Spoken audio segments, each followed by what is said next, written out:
What's going on, YouTube, and good morning. Before I get into any parts of my video or any content of what I want to say, I just want to first start off by saying, and I endorse this fully, fuck Kid Rock. Fuck him and everything he stands for. You know what I'm saying? Fuck his family. Fuck everything that it's related to him. You know what I'm saying? That's seeing as how he took it upon himself to say fuck Colin Kaepernick at a concert, knowing that he's not protesting for the national anthem. He's protesting for social injustice and human black rights. You know what I'm saying, in America. That goes to show you, where he stands on that point of view. You know what I'm saying? So fuck you, Kid Rock. I hope you see this. Fuck you. And I'm gonna put it in captions to where you can Google it and find it. It's gonna be in big bold letters. Fuck Chris Rock. Not Chris Rock, Kid Rock, my bad. But in today, now that I've gotten that bullshit out the way, bullshit ass, racist ass motherfucker. You know what I'm saying? I'm just doing my video as for why and prove that, the world is afraid of the Houston Texans being better or getting better players. You know what I'm saying? In my boy Sauce Nation's video yesterday, we was having that little topic, about, bringing in better guys and whatnot. And, everybody thought I meant Green Beckham, you know what I'm saying? Which wouldn't be a bad option. But, looking at, what's out there and looking at the circumstances of players on other teams, I really would like for Houston to make this move, you know what I'm saying? But before I get into that move, I'm going to let you guys hear this and you tell me what you think. Well, not this part, but, I'll highlight it. I'll pause it and highlight it once we get to it. But there were some similarities in that offense they ran last year with what Bill O'Brien did, and that allowed them to ask Bruce Ellington to come in here and pick up the offense in 7 to 10 days and be able to go out there and be the number one option for Saturday. Of course, he made the roster. Kudos to him. But, the wide receiver position is probably the most undercovered story as it relates to the Texans. Everyone wants to talk O-line or JJ or the quarterback competition. The wide receiver position, if I'm a Texans fan, I'm worried to death about this.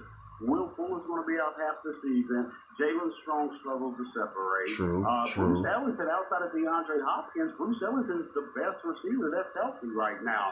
And Braxton Miller's still a developmental guy, so I don't know what they do. I personally don't know. All true facts. All true facts.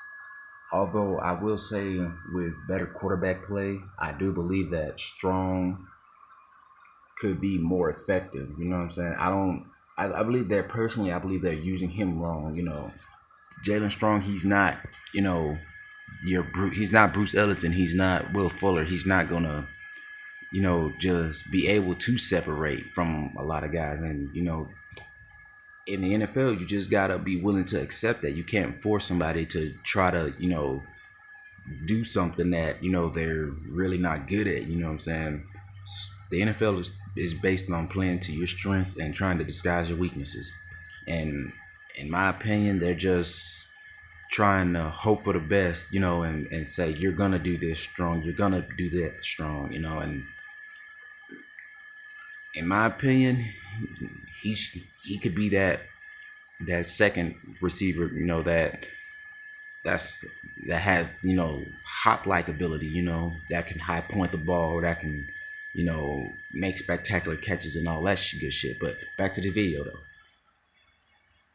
The Texans' number 2 wide receiver for the first half of the season is on this roster now. I would get creative. I would have been in discussion for a Sammy Watkins trade. I would be in discussion for a Jared Allen type trade with Martavis Bryant, where he was facing a We got to get out of here. We got to get out of here, unfortunately, Jason. But you're right. They're going to have to do something similar to Arizona. And Arizona's going to have to do something as well. We got to get out of here and come back with their plays in the day.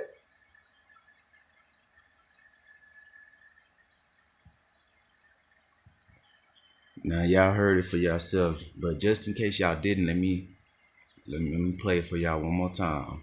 Look how fast when he mentions starts mentioning, good trades that could really make this team better, especially when he mentions Martavius Bryant. It's like, the guy is programmed to just shut it all down and be like, okay, we're giving them too much hope now. We're giving them too many ideas. You know what I'm saying? Hold on.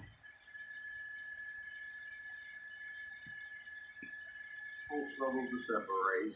Bruce Ellis said outside of DeAndre Hopkins, Bruce Ellis is the best receiver that's healthy right now. And Braxton Miller's still a developmental guy, so I know. I don't know what they do. I personally don't know if the Texans' number 2 wide receiver for the first half of the season is on this roster now. I would get creative. I would have been in discussion for him.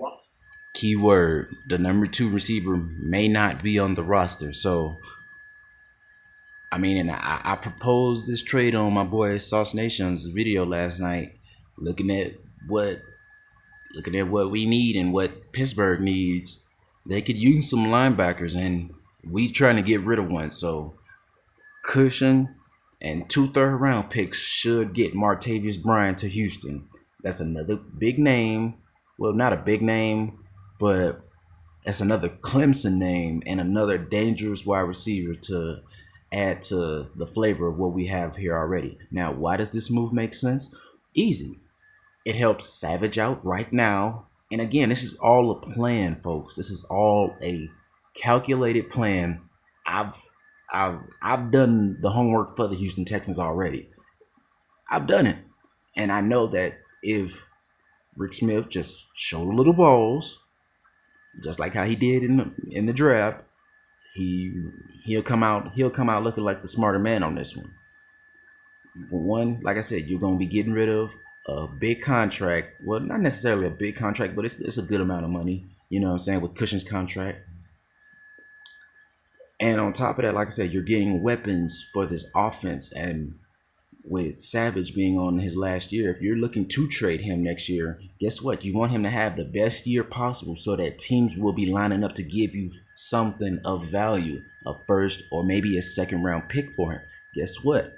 That helps if you may want to revamp your offensive line, maybe to protect Watson going into the future, knowing that he has all these weapons, or you can shore up a spot or two on the defense, mainly at the safety position. Everybody thinks we're okay at safety, but we're not.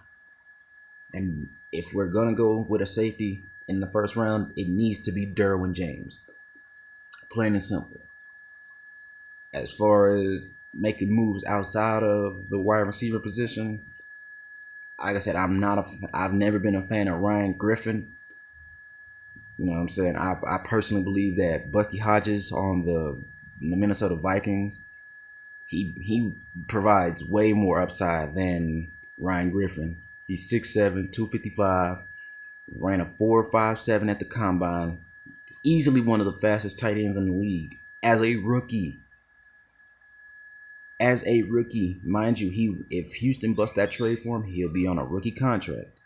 That also helps out when you have a guy like Watson getting ready to take over, the QB position in the next few years. But like I said, man, this has been my response video, and leave a comment in the comment section below, and I'm out.